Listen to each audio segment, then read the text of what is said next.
At 11 a.m., Human Resources informed me that I had been terminated. The reason?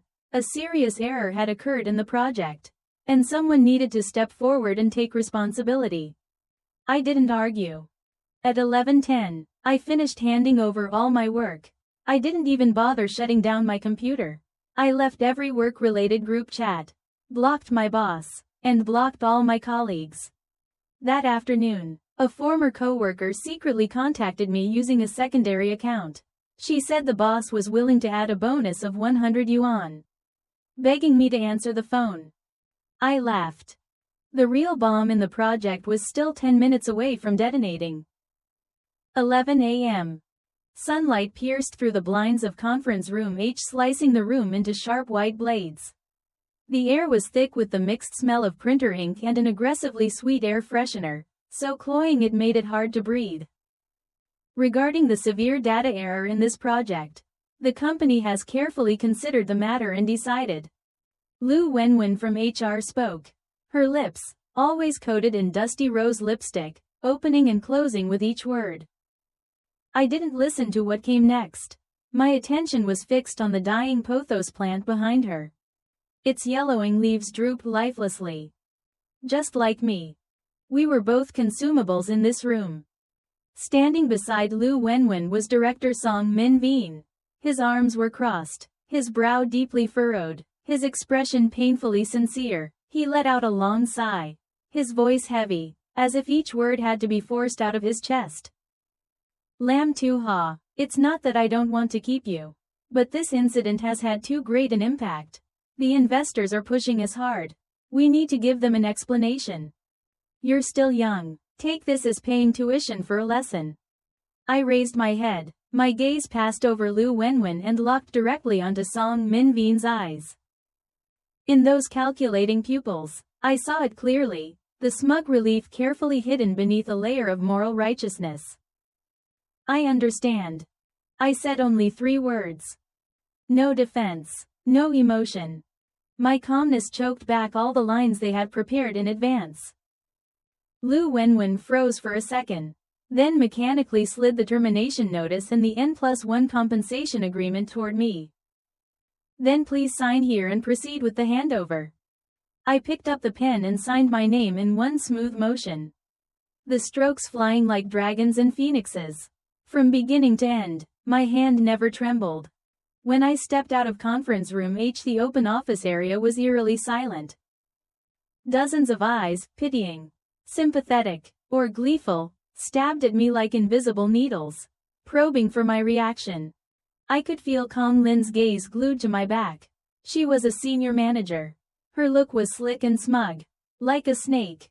The corner of her mouth curved into a barely perceptible smile, but under the stark white office lights, it burned painfully bright. She was the one who caused the mess and dumped it all on me as a serious error. I returned to my desk. A corner stacked with technical books and messy source code notebooks, chaotic. But it had been my only fortress in this building. Now even that fortress no longer belonged to me. Ignoring everyone's stares, I sat down and began working. I turned on the computer and created a new document titled, Project Handover. My fingers flew across the keyboard. Crisp and decisive. Accounts, passwords, server paths, IP addresses, test environments, everything they needed. I categorized and documented it all clearly. Everything except one thing. The most important thing. My graduation gift to them. The girl at the desk next to mine, Chu Dui, stood up to stop me. She had only graduated recently. Her eyes were red, her lips trembling as if she wanted to say something, but she didn't. I gestured for her to do nothing.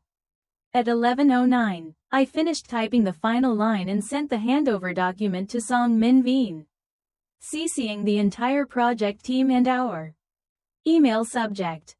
Lam Tu Ha, Project Handover 2023. At 11:10, I stood up. Everything on the desk belonged to the company, the computer, monitor, keyboard, mouse, even the succulent I had cared for over half a year. Only one thing was mine. A black mug with the word hello printed on it. I picked it up, The ceramic was still warm. Amid the shocked, confused, and disbelieving stares of the entire office, I quietly turned and walked straight out of the company. No smashing things, no tears, no goodbyes. It took me exactly 10 minutes to execute a model exit, clean, professional, and utterly final. Inside the elevator, the metal doors slid shut, cutting off every gaze. I leaned against the icy wall of the elevator car, pulled out my phone, opened WeChat, and exited one group after another. Project Demolition Team 28 people. Exit. Tech Department Chat 54 people. Exit. Company Badminton Club 15 people. Exit. Then I opened my contacts. Song Min Veen, blocked. Kong Lin, blocked. Lu Wenwen, HR, blocked. Expressionless, I dumped every single company contact into the blacklist. When it was done, the tightness in my chest, from being framed, from betrayal, finally eased a little. The phone screen still glowed. 11:15 a.m. At the top was the countdown app I had modified myself. 2:45 remaining until the investor demo at 2 p.m. I stared at those cold numbers. For the first time, and the only time that day, the corner of my mouth curved upward slightly. Song Min Veen, Kong Lin. Did you really think that kicking me out, the so-called obstacle, meant you could relax and collect your bonus? The real show was only just beginning. Instead of going home, I walked into a crowded cafe across the street from the office building and chose a seat by the window. Warm sunlight spilled over me, chasing away the lingering chill left by the corporate tower. Hello, what would you like to order? A hand-brewed geisha. Thank you. Keeping my eyes on the menu, I added, the top grade one. I'll consider it a reward for my soon-to-be complete freedom. The barista worked steadily in front of me. Hot water poured down, the coffee bloomed, and a dense aroma spread through the air, pure, untainted, nothing mixed in. Nothing like the cocktail of cigar smoke, old cologne, and power-hungry desire in Song Min Veen's office. My phone vibrated. I picked it up. A friend request, from an unfamiliar cartoon avatar. Note: Shifu, it's me, Chu Dui. I accepted. Almost immediately, her messages came flooding in. Anger barely contained. Shifu, they're going too far. As soon as you left, Song Min Veen sent a message in the group. She followed with a screenshot, from the project group I had just exited. Under Song Min Veen's avatar was a sanctimonious block of text. The issue that arose earlier has been resolved. Major risks have been eliminated. Thanks to Lam Tu Ha for her cooperation. This also proves that our error correction mechanism is effective. Everyone, stay focused. This afternoon's demo must succeed. Failure is not an option. Right after that, Kong Lin chimed in with a, "You can do it," emoji and added. Good thing Director Song discovered it in time. Then came a few scattered confirmations from other members. Just reading the screen, I could already picture Song Min Veen's smug face. Risk eliminated? I almost laughed out loud. They had chased the firefighter away from the scene, then stood in front of the crowd declaring the fire extinguished. How ridiculous was that? Another message popped up from Chu Dui. They said the handover document you left was insanely clear. Director Song even praised you in front of everyone, said you had a great attitude about leaving. Super professional. It's disgusting. I lifted my coffee, blew on it gently, and took a sip. Bright acidity burst across my palate, stone fruit and citrus notes typical of geisha. Light, sharp, with a clean sweetness at the finish. Clear. Of course it was clear. I had written every unimportant part in extreme detail, the things they could eventually figure out on their own. Like a martial arts manual, the opening chapter meticulously explains how to stand in a horse stance. But the core internal techniques are never mentioned at all. My thoughts drifted back to 1 week earlier. That late Friday night, I had stayed alone in the office, reviewing the source code one last time before the system stress test. And that was when I discovered it. A deeply hidden logical flaw buried in the project's core data framework. The bug was extremely subtle. Under normal operations, it would never be triggered. But during a specific time window, from 1:50 p.m. to 2 p.m., if the system received more than 10.000 concurrent requests, it would trigger a chain reaction. All related data would be permanently deleted. Irrecoverable. Every linked database table would be wiped clean in an instant, beyond restoration by any conventional means. At that moment, my back was soaked in cold sweat. This project was the company's lifeline for the entire year. The following Friday afternoon, the largest investor would personally come to watch the final demo. The final full system stress test had been scheduled precisely at 1:40 p.m. It was like a time bomb, calibrated down to the second, with devastating explosive power. I didn't dare let my guard down. That very night, I wrote an emergency mitigation plan and an extremely detailed fault analysis report. On Monday morning, just as I was preparing to send the report to Song Min Veen, Kong Lin rushed over to me, holding a cup of coffee, her face pale as paper. "Lam Tu Ha, save me," she said, her voice shaking. "The user profile module I'm responsible for seems to have a problem. The data keeps misaligning. Can you help me take a look?" Kong Lin had joined the company 2 years earlier than I had. Her technical skills were average, but she was excellent at navigating people, especially when it came to her close relationship with Song Min Veen. Seeing the sweat on her forehead, I didn't think too much of it and nodded. The issue was actually very simple, just an incorrect API parameter. It took me less than half an hour to pinpoint the error and give her a solution. Kong Lin thanked me profusely and left. I didn't realize that I had just handed her the knife she would later use to stab me in the back. That afternoon, Song Min Veen called me into his office. He slammed a stack of printed documents onto the desk. The title jumped out at me like a blade to the eyes. Report on severe risk in the user module of the project. In the report, Kong Lin had magnified her trivial mistake into a catastrophic risk capable of bringing down the entire project. She had even cleverly inserted fabricated log records and mismatched code push timestamps, subtly implying that the issue had been caused by me during integration. I was completely stunned. I tried to explain, but Song Min Veen didn't give me a single chance. He just kept repeating the same line. The project was about to go live. There could be no risks. Someone had to take responsibility for this serious error. The way he looked at me, it was as if I were a sacrificial goat prepared long in advance. Only then did I understand. Song Min Veen had always been jealous of my technical ability, yet he was forced to rely on me to complete the project's core.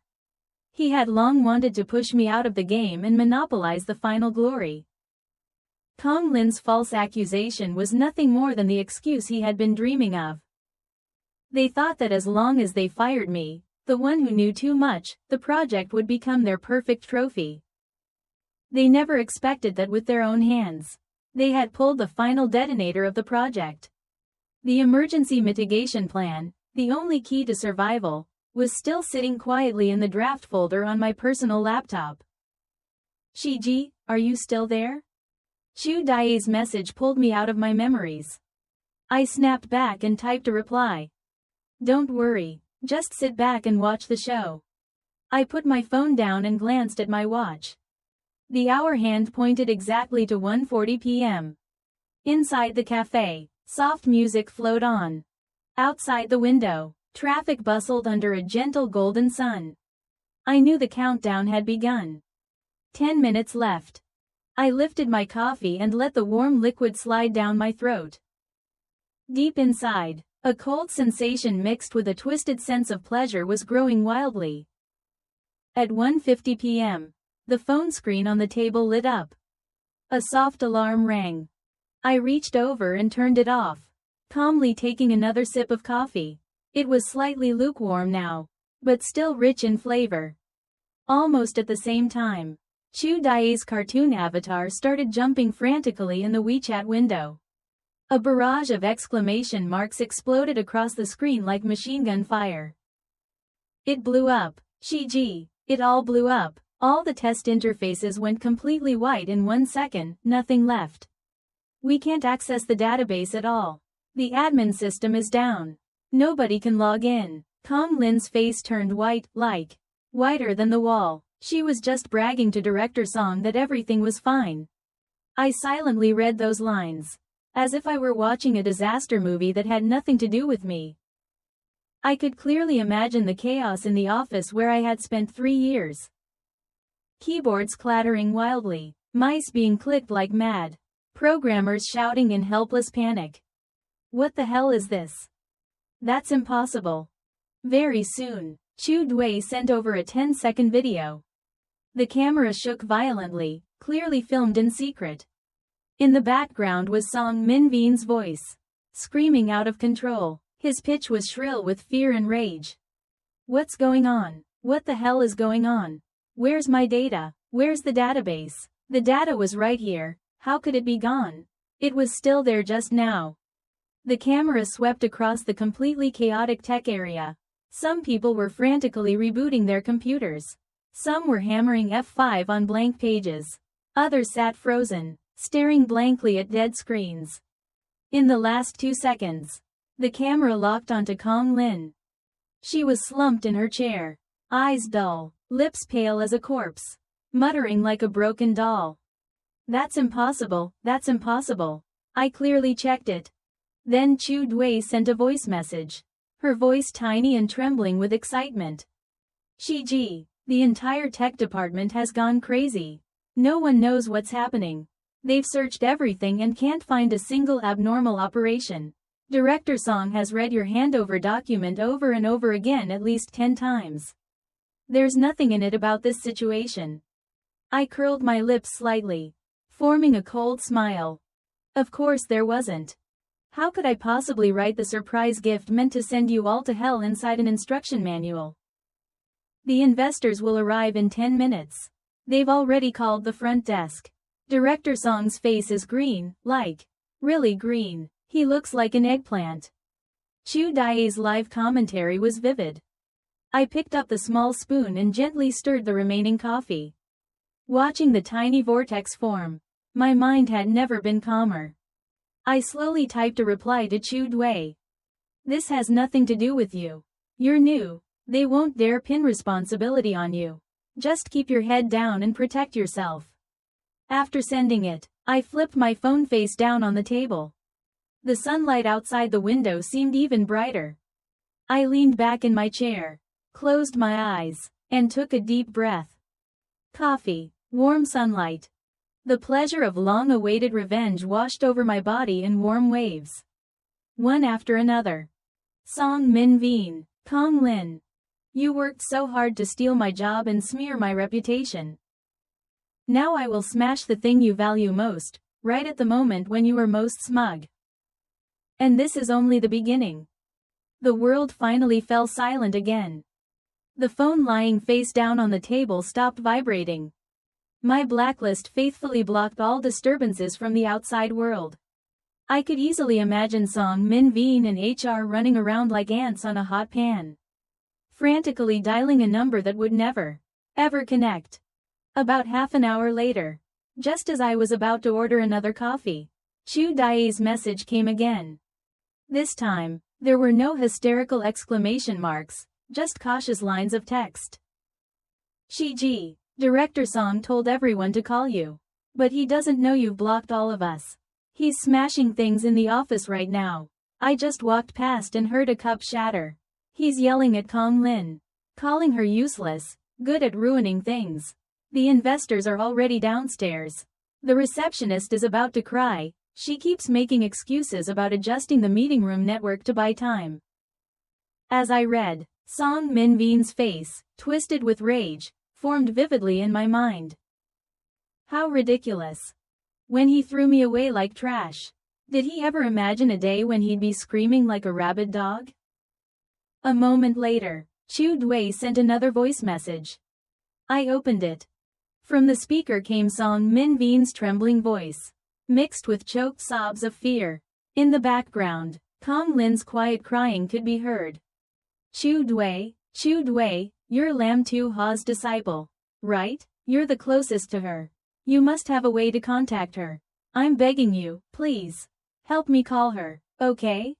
His voice was so low it scraped the ground. I coldly stopped the recording. Very quickly, Chu Dai's message appeared again. This time, she sounded like Song Min Veen's human loudspeaker. Shiji, Director Song says if you're willing to answer the phone immediately, he'll tell finance to transfer you an extra 100.000 bonus right away. No, 200.000. He said 200.000. As long as you can restore the system within 1 hour. I'm begging you, please reply. He's about to eat me alive. 200.000. I stared at those 3 characters and suddenly found them deeply ironic. I remembered last month, when I stayed up 3 nights in a row fixing a foundational vulnerability just as difficult as this one. The project went live, and I was so exhausted I nearly collapsed. Song Min Veen had patted my shoulder in front of everyone. Lam Tu Ha, you've worked hard. You're the hero of the project. Then he handed me a cup of instant coffee and said, drink it, stay awake. That instant coffee cost 3 yuan and 50 fen. Now he was willing to throw out 200.000 just to beg me to answer 1 phone call. So the value of a human being could fluctuate this violently in just a few hours? I didn't reply to Chu Dui. I finished the last sip of coffee, stood up, paid the bill, and walked out of the cafe. Warm wind brushed across my face. I stretched, feeling lighter than ever. I stepped into the bookstore next door, tastefully arranged, and wandered leisurely through the humanities and social sciences section.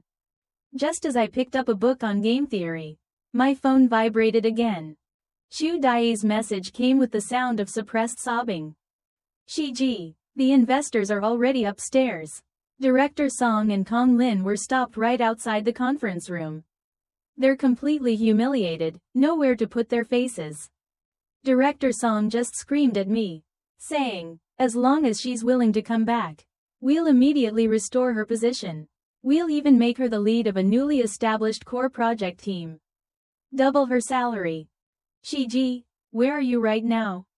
I stared at those lines of text and could clearly feel the collapse of the girl on the other side of the screen. I opened the first page of the book in my hand. Printed there was a quote. When the rules of the game are unfair to you, the best choice is not to obey them, but to flip the entire board. I took out my phone, snapped a photo of the page, added not a single word, and sent it straight to Chu Dui. The other side went silent for a long time. 5 minutes later, Chu Dui replied with just 2 words. I understand. I smiled, closed the book, and walked to the cashier to pay. Yes. Chu Dui understood. Song Min Veen, you should understand too. This was not a negotiation. This was a trial. And I was both the plaintiff and the judge. I had once thought that when Song Min Veen and Kong Lin realized there was no way to contact me, they would choose to confess, at the very least, admit to management failure in front of the investors. I had overestimated their moral limits. Or rather, I had underestimated the shamelessness of human nature. That evening, I had just returned to my rented apartment. I hadn't even changed my shoes when Chu Dui called me, her voice filled with panic and an anger I had never heard before. Shiji, something big has happened. Go check the industry forum right now. My heart sank. I immediately opened my laptop.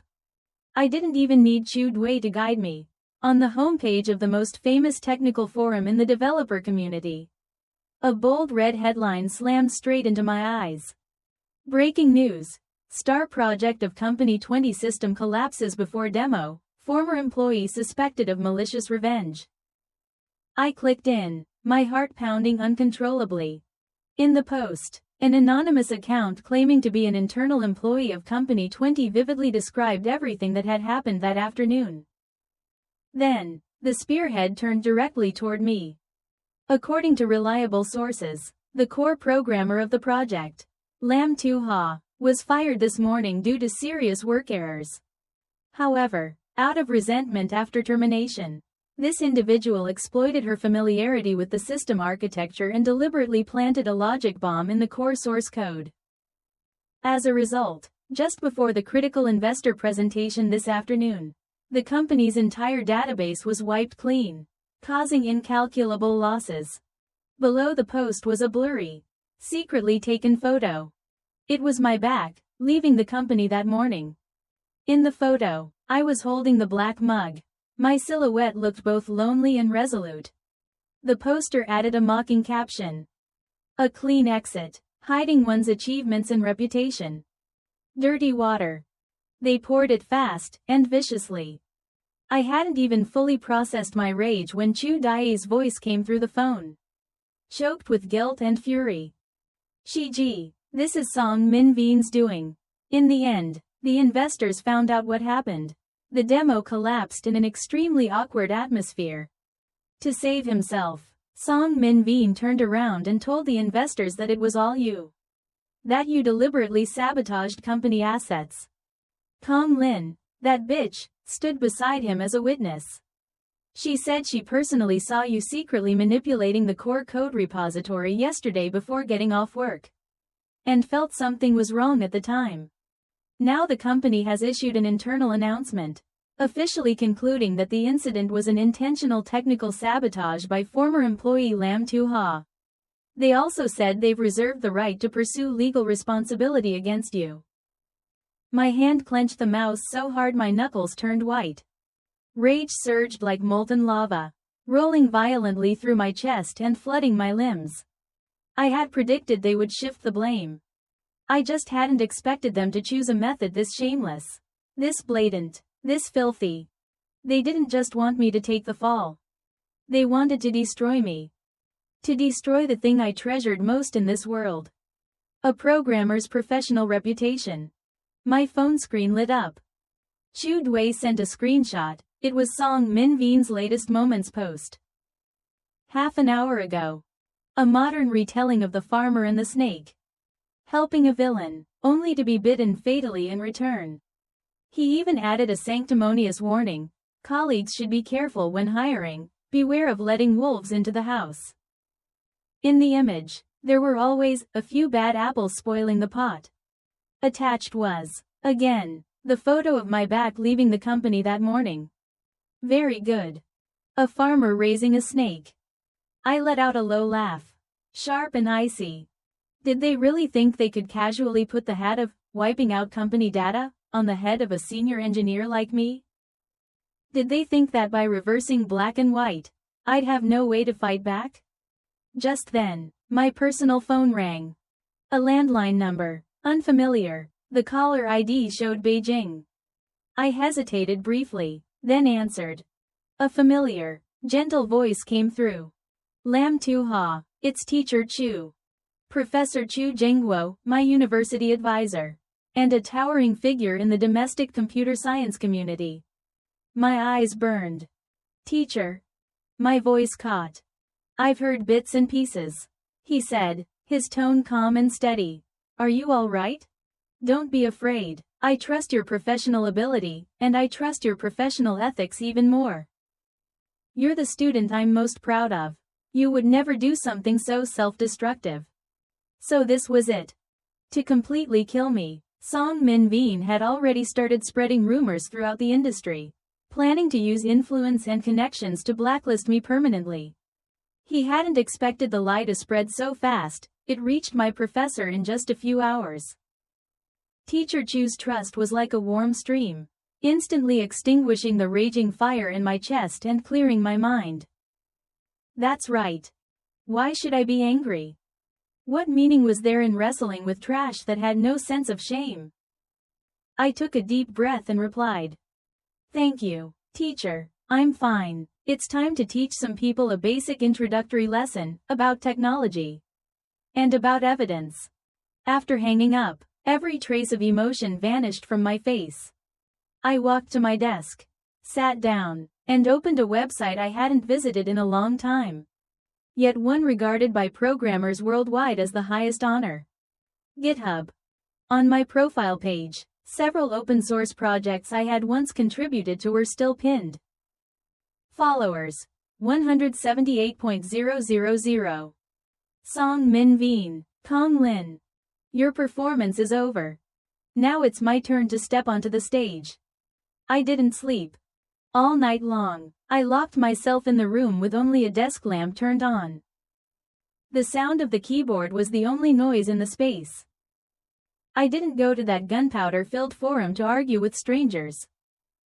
Too low. I wanted to strike back in the most proper, and the most lethal, way a technology engineer could. I was writing a long article. A technical analysis report. Title: I had already thought this through. Technical report and analysis of the abnormal system collapse in the Stellar Plan project. Stellar Plan was the glamorous name song Min Veen had given the project. Now, I would personally make this star fall straight onto his head. At the beginning of the article, I revealed no personal emotion at all. I used only objective, precise language to audit the entire technical architecture of the project. Then, I thoroughly analyzed the fatal bug I had discovered a week earlier, deeply hidden within the data framework. I laid out, step by step, the cause, the trigger conditions, and the catastrophic consequences. Source code examples, logic diagrams, every step clearly explained. To non-technical readers, this section might look like a book from the heavens. But to experienced programmers, especially the investor's technical advisors, it was as clear as a mathematical proof. They would immediately recognize that this was not a deliberately planted backdoor. It was an extremely rare logical flaw that had existed since the architectural design phase. Next, I attached the bug fix plan I hadn't finished, but whose file properties clearly showed full creation and modification timestamps. Screenshots of file metadata. Created Friday, October 20th, 2317. Last modified Monday, October 23rd, 8:52. These timestamps were irrefutable evidence. They proved that I had discovered the bug before being framed and fired, and that I had already begun fixing it. Even then, I still felt it wasn't enough. The truly fatal blow came next. I attached the complete chat history between me and Kong Lin when she came to beg for help. From her panicked request, to every line of corrected code I sent her. Every message. Every timestamp. Clear as day. After that, I attached screenshots of the commit logs from the company's source code management system. The logs showed clearly. 10 minutes after I sent the fixed code, Kong Lin's account performed a commit. And within that commit, she had taken it upon herself to insert a single line of faulty logic, one line that completely sabotaged the correct code I had given her. It was precisely that incorrect line that caused the user analytics module she was responsible for to descend into data corruption. And that so-called data corruption was exactly the excuse that Tong Min Veen and Kong Lin latched onto to pin the blame on me, fire me, and label it a serious professional error. All the evidence interlocked into a perfectly sealed loop. I never mentioned Tong Min Veen or Kong Lin by name in the article. That would have been beneath me. I refer to them only as a project director and a senior manager. Yet every detail was so specific that any employee within the company, or even anyone with a basic grasp of the internal situation, could tell at a glance exactly who was who. In the conclusion, I wrote that technology is something pure. Its purpose is to create, not to destroy. A healthy professional environment must be protected collectively by everyone in the industry. Code does not lie. Timestamps do not lie. System logs lie least of all. A dedicated programmer should never be a scapegoat for office politics. I ended with, I will say no more than this. Let justice be judged by the people. By the time I typed the final word, the pale light of dawn was already filtering in through the window. I reread the entire article carefully, making sure there were no flaws. Then I published it on my personal GitHub page and on the largest technical communities in the country. After that, I sent the link to Professor Chu Chin Kwok and to several influential friends in the industry. When everything was done, I shut down my computer, drew the curtains, collapsed onto the bed, and fell into a deep sleep. I slept soundly, because I knew that when I woke up, the situation outside would no longer be the same. I was awakened by the non-stop vibration of my phone. It was already 3 p.m. Sunlight slipped through the gap in the curtains, casting a thin stripe of light across the floor. I picked up my phone. The screen was flooded with unread messages and missed calls. The article on my GitHub page had already accumulated over 3,000 comments. The message inboxes on the technical forums I participated in had completely exploded. I opened my chat with Chu Dui. Her messages filled the entire screen. Sister, you're insane, in the best possible way. I've read the article. The logic is flawless. The chain of evidence is absolutely lethal. The whole company is circulating it like crazy. Everyone's talking about it. The people who used to badmouth you are completely silent now. The entire technical department is whispering that back then, everyone thought the code Kong Lin committed had issues, but no one dared to say anything. Sister, you're my idol. I smiled and typed a short reply. Don't get too excited. This is only the beginning. The real storm was just starting to sweep through that building. My article was like a delayed action bomb, buried deep beneath the calm surface of the tech industry. Now it had detonated into a tsunami. In less than half a day, boosted by shares and endorsements from several respected figures in the field, the view count surpassed 100,000. The article didn't just circulate within the programmer community. Very quickly, a well-known tech blogger with millions of followers published an in-depth analysis titled, "A Textbook Counterattack, When a Top Programmer is Pushed Too Far." Public opinion erupted completely. The comment sections were almost unanimously on my side. With evidence like this, Tong Min Veen and Kong Lin could wash themselves for several lifetimes and still never come clean. This is revenge, programmer style, elegant and deadly. I feel so bad for her. Leaders who only know how to shift blame and play politics exist in every company. What surprised me most was that someone claiming to be a former employee of the company stepped forward to confirm it. I can testify. This isn't the first time Tong Min Veen has stolen credit and thrown others under the bus. Someone he forced out before is now a chief architect at a major corporation. Kong Lin is just a decorative vase who got promoted through her relationship with Tong Min Veen. I've reviewed her code before. I really don't even want to comment. Everything had now spun completely out of Tong Min Veen's control. He tried to splash dirty water on me. Instead, he triggered a flood, and ended up drowning in it himself. At 4 p.m., an unfamiliar number called. I answered. The caller introduced herself as the secretary of Tran Din In, CEO and representative of Vien Tin Capital. Vien Tin Capital was the largest investor in Project K Hoch Tin 2. Her tone was polite and professional. She said that Tran Din In had read my article online, took the matter very seriously, and wished to arrange an in-person meeting to discuss it thoroughly. I agreed. Less than 5 minutes later, Chu Dui messaged again, her tone charged with real-time excitement. Sister, someone big just arrived at the company. People from the investment side, there are lawyers, and a few people who look like top-tier technical experts. They went straight into the main conference room and summoned Tong Min Veen and Kong Lin. There are 2 security guards standing at the door, not letting anyone get close. I walked by to get water and heard the investor representative yelling. Sounds like they're questioning Tong Min Veen about how he dared to deceive them. Everyone in the company is whispering. This time Tong Min Veen and Kong Lin are finished. Justice feels so good. I can practically imagine the scene inside that conference room. Faced with real legal and technical advisors, and confronted with my article and its irrefutable chain of evidence, every excuse Tong Min Veen and Kong Lin could offer became nothing more than a joke. Sure enough, an hour later, Chu Dui sent me a photo. Behind the glass wall of the company lobby, Tong Min Veen and Kong Lin each stood clutching a cardboard box. Faces vacant, frozen at the entrance, unsure where to go. Tong Min Veen's once slick hair was now a tangled mess, his face filled with collapse and unwilling resignation. Kong Lin covered her face as if crying. Her makeup had smeared, and their work badges lay tossed carelessly into the box at their feet. Chu Dui added a caption.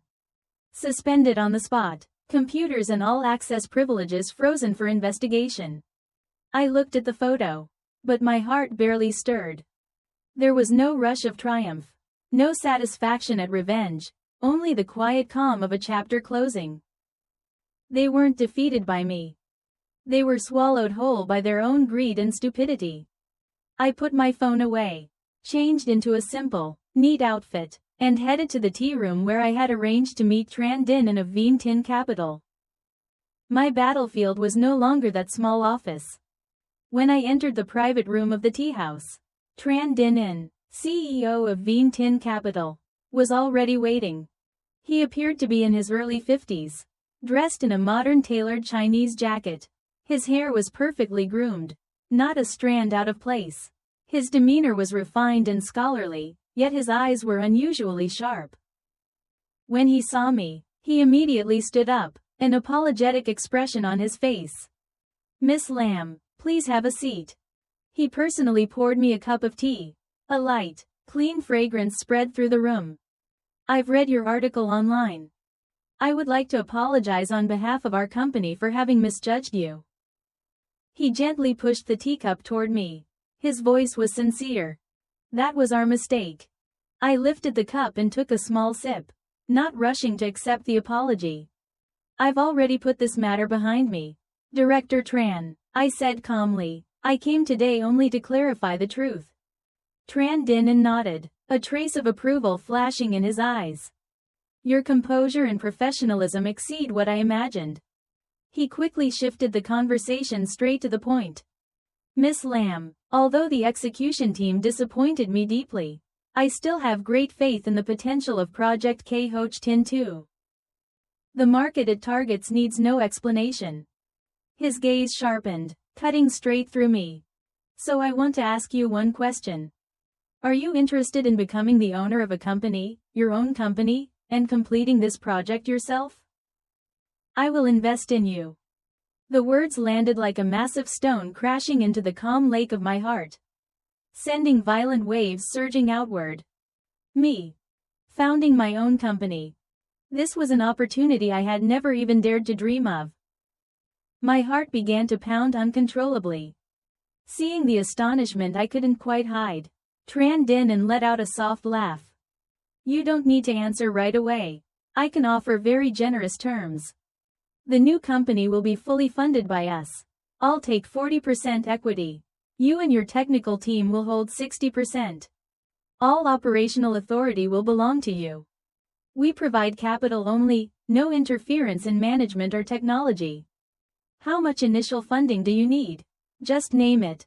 What he offered wasn't just generous. It was overwhelming. It was almost as if he were handing me an entire company, along with a high-potential core project, as a gift. What he truly saw was me, irreplaceable technical capability, and a level of composure and decisiveness far beyond what my age would suggest under crisis. I forced myself to calm down. I refused to be dazzled by a gift that had fallen from the sky too suddenly. Too massively. I remained silent for a few seconds, then looked up and asked the most critical questions. Director Tran, if I take this on, the entire foundational architecture of the project will need to be restructured. That will take at least 3 months. The team members must be personally selected by me. I will not accept anyone from my former company. And the future direction of the project, I need full decision-making authority. Every question cut straight to the core. My calm professionalism made the approval in Tran Din's eyes even clearer. He nodded without hesitation. No problem, I've already said it, you will have full autonomy. I turned my gaze toward the window. Towering buildings stood shoulder to shoulder. Traffic surged endlessly below. Just yesterday, I had been a tiny screw in this massive city, someone who could be discarded at any moment. And now, I was about to possess a kingdom of my own making. Fate was truly astonishing. I withdrew my gaze, turned back to Tran Dinen, and extended my hand. Director Tran, happy cooperation. My palm was slightly damp with excitement, but my voice was firm and resolute. From a scapegoat fired unjustly to someone holding both capital and future in her hands. This reversal of fate took less than 48 hours. The ultimate form of revenge was never destroying your enemy. It was standing at a height they could never reach, and becoming light. The news that I had founded a new company spread through the former professional circle like wildfire. My phone, silent for 2 days, began ringing non-stop again. But this time, there were no insults or harassment. Only congratulations, attempts to reconnect. My WeChat friend requests suddenly filled with familiar yet unfamiliar names. People I had once blocked now shamelessly trying to add me back. The reasons varied wildly. Lam Tu Ha, congratulations, I knew you weren't ordinary. Sister Ha, it was all a misunderstanding. Truly, just a misunderstanding. We were fooled by Tong Min Veen too. Lam Great One, are you hiring? Let me follow you. My assistant, a neat, efficient woman assigned by Director Tran to help with early administrative work, handed me a thick digital folder. Director Lam, these are the CVs received over the past 2 days. Most are from employees at your former company. I flipped through a few pages. Some of them belonged to people who had once mocked and ridiculed me most viciously in the office. Their resumes were filled with desperation, practically turning into written confessions. I handed the tablet back. Delete them all. The assistant hesitated slightly. No one to consider at all? They know the project. They could work faster. I shook my head. Different values. No shared path. This isn't a recycling station. And it's not a charity. I need teammates, not grass that bends with the wind. She nodded in understanding and immediately dragged every CV into the trash. After dealing with that nuisance, I picked up my phone and made a call myself. It was Chu Dui. The phone rang for a long time before she answered. Her voice was hoarse, choked. Hello. I went straight to the point. Chu Dui, I'm starting a new company. I'm continuing K Hoch Tin too. Come work with me. There was a long silence. Then I heard her break down completely. I don't have the face to go. She sobbed. Her voice was full of guilt and self-blame. Back then, when they bullied you like that, I knew everything, but I didn't dare say a single word to defend you. I was too cowardly. I'm useless. I don't deserve it. I listened quietly, not interrupting. When her emotions finally eased, I spoke slowly. Chu Dui, in an environment like that, silence is the most instinctive form of self-protection. I understand, and I never blamed you. I paused, then continued. But you took a risk. You used a secondary account to warn me.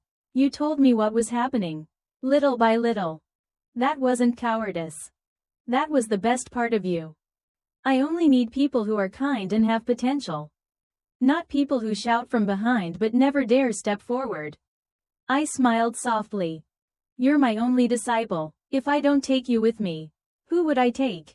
Come over. The road ahead is long. We'll make this project succeed beyond anything anyone ever imagined. On the other end of the line, Chu Dui cried silently, struggling to choke out a trembling, yes. I hung up. It felt like the last stone in my heart finally dropped away. A trustworthy team mattered more than anything else.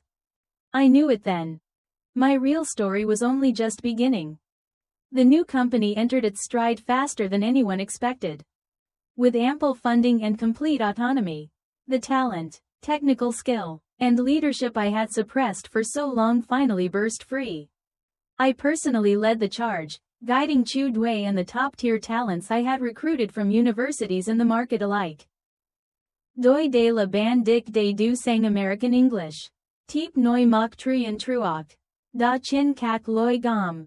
Gyun win dien bien. Kong rut gon. Gyun win ten tieng viet. Va choyen ton bo zung ho sang I. You, she, he. Van fong theo tiu tui my heen dai. Nyat quan voi kak fan truok. It took only 1 month to complete the full restructuring of the core system of Project K-Hoch Tin 2. The new system was 10 times more stable than the old one. Its performance leapt to an entirely new level, and the project entered a phase of explosive growth. Meanwhile, my former company, after losing its core project and Vien Tin Capital's investment, fell into immediate crisis. I heard they tried to find another team to take over the remaining mess of K-Hoch Tin 2. But no one was capable of chewing through that bone. Internal chaos followed. Layoff rumors spread day by day, growing louder and more frequent. As for Tong Min Vien and Kong Lin, after being fired, their reputations in the industry sank to rock bottom thanks to my article that had gone viral across the entire internet. No tech company dared to hire 2 people so thoroughly tainted by professional misconduct. I once thought that my life and theirs would never intersect again. Until that night. I was working late, leaving the company building, about to drive home. A disheveled, emaciated figure suddenly rushed out from the shadows by the roadside and stood directly in front of my car. It was Tong Min Vien. He no longer bore even a trace of the project director he once was. His cheap, wrinkled suit hung loosely on him. His hair was greasy and plastered to his scalp. His beard was unkempt. He looked as if he had aged 10 years overnight. When he saw me, he forced out a smile, one uglier than crying. Lam Tu Ha? No. Director Lam. He rubbed his hands together, bowing slightly, shrinking in on himself like a beggar. After all, we were colleagues once. Look at the state I'm in now. He launched into a long, breathless rant about his misery. Over the past few months, every company had rejected him. He had submitted hundreds of resumes with no response. Mortgage debt, car loans, he said he was being crushed until he couldn't breathe. Kong Lin, having lost her job because of him, had already broken up with him and cut off all contact. Lam Tu Ha, I know I was wrong back then, he said, his voice trembling. I was blinded by greed. I was deceived by that woman. He reached out, trying to touch my hand. I sidestepped instantly, avoiding him. Please, he begged, his voice thick with sobs, eyes red-rimmed. For the sake of old ties, say one word for me to Director Tran. Ask him to stop suppressing me in the industry. Okay? Just give me a way to survive. I really can't hold on anymore. His performance was painfully convincing. I looked at him with undisguised disgust. At that false, twisted face, one that could mold itself into any expression for the sake of benefit. I remembered the day he sat in that karaoke room, wearing the same righteous, anguished expression, pretending helplessness as he pushed me into the abyss. I looked at him calmly, my expression not wavering in the slightest. Then I replied with the exact sentence he had once used on me. Director Tong, it's not that I don't want to help you, I said softly. It's just that this time, the impact is too great. My voice was light, but every word was a scalpel, precisely slicing into his most painful wound. Tong Min Vien's face froze instantly. All color drained from it, then surged back in an ugly, liver-red flush. He opened his mouth, standing there stiffly, unable to utter a single word. I didn't look at him again. I got into my car, started the engine, and stepped on the gas. In the rearview mirror, his haggard figure, lost, abandoned, as if discarded by the entire world, grew smaller and smaller, until it vanished completely into the night. Some people are simply never worthy of compassion. When you raise a knife to harm others, you should have already considered the day you might stand beneath that blade yourself. 3 months later, after countless rounds of rigorous testing, our new product officially launched. I named it Koi Han, Departure. It symbolized leaving the past behind and moving toward a new future. The moment it went live, market response exceeded every expectation we had. Thanks to a solid technical foundation and a series of innovative features I personally designed, user numbers skyrocketed from the very first minute. Within a single week, Koi Han broke into the top 3 app rankings across major domestic app stores. Tech media rushed to report on us, calling us the unicorn phenomenon and the miracle team of the year. At the celebration banquet, bathed in dazzling lights, I raised a glass of champagne with my partners. Chu Dui was no longer the timid girl she once was. She was now the head of the core technical team, fully capable of carrying the entire system on her own. Her eyes were filled with confidence and light. She walked up to me with her glass, eyes slightly red. "Sister, thank you." She drank it all in one go. I smiled and emptied my glass as well. Tran Din, CEO of Vien Tin Capital and our largest investor, stepped onto the stage to speak. Holding the microphone, his face showed unmistakable emotion and pride. "Many people ask me what my secret to investing is," he said. "Today, I can tell you, my only secret is choosing the right person." His gaze cut through the crowd and settled on me. Facts have proven that investing in Lam Tu Ha and her team was the most correct decision I've made this year, perhaps even in the past 10 years. Thunderous applause filled the hall. Standing below the stage, looking at the young, radiant faces around me, I felt as if all the darkness, humiliation, and anger of the past dissolved into the rising bubbles of champagne. I finally understood. The greatest revenge is not destroying those who once hurt you. It is creating, with your own hands, a world far more brilliant and magnificent, one that belongs to you. Letting them realize that your departure didn't stop you at all. It only made you shine brighter. Just then, my phone vibrated lightly in my pocket. I took it out. A message from an unfamiliar number. No long apology, no explanation. Just 3 words. "I'm sorry." It was from Kong Lin. I looked at the message without any expression. I didn't reply. I didn't block the number. I simply held my finger on the screen for a moment and deleted it. Some people, some things, don't even deserve to leave a trace in my world.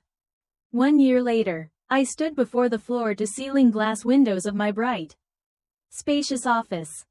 The bustling city stretched out below. The company had just completed its Series A funding round. Its valuation was now 10 times the original. I accepted an interview with one of the country's top tech magazines. My photo appeared on the cover. The headline read, "Lam Tu Ha, the source code that will define the next era." As for the company that once discarded me, after losing its core project and investors, followed by continuous talent drain, it had filed for bankruptcy 6 months earlier and disappeared completely from history. "Director Lam, this is the proposal for our next project." Chu Dui walked in, holding a tablet, wearing a confident, professional smile. We began discussing the technical design and market positioning of the new product. As the meeting ended and she was about to leave, she suddenly turned back with a grin. "Oh, by the way, sister, you know people online have given you lots of nicknames now. Some call you the Queen of Revenge. Others say you're the real-life heroine of an office revenge novel." I laughed when I heard that. Saying nothing, I looked out the window. Golden sunlight poured down. The sky was clear, without a single cloud. I wasn't a queen. And I wasn't some heroine. I was just an ordinary programmer, using my own way to reclaim everything that was always meant to be mine. The phone on my desk rang. It was my old university professor, Chu Chin Kwok. He invited me back to campus next month to give a talk to graduating students about career direction. I thought for a moment, then replied on WeChat.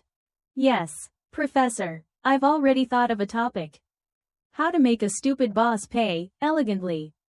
After sending it, I stared at his avatar, imagining him puffing his cheeks and glaring in outrage.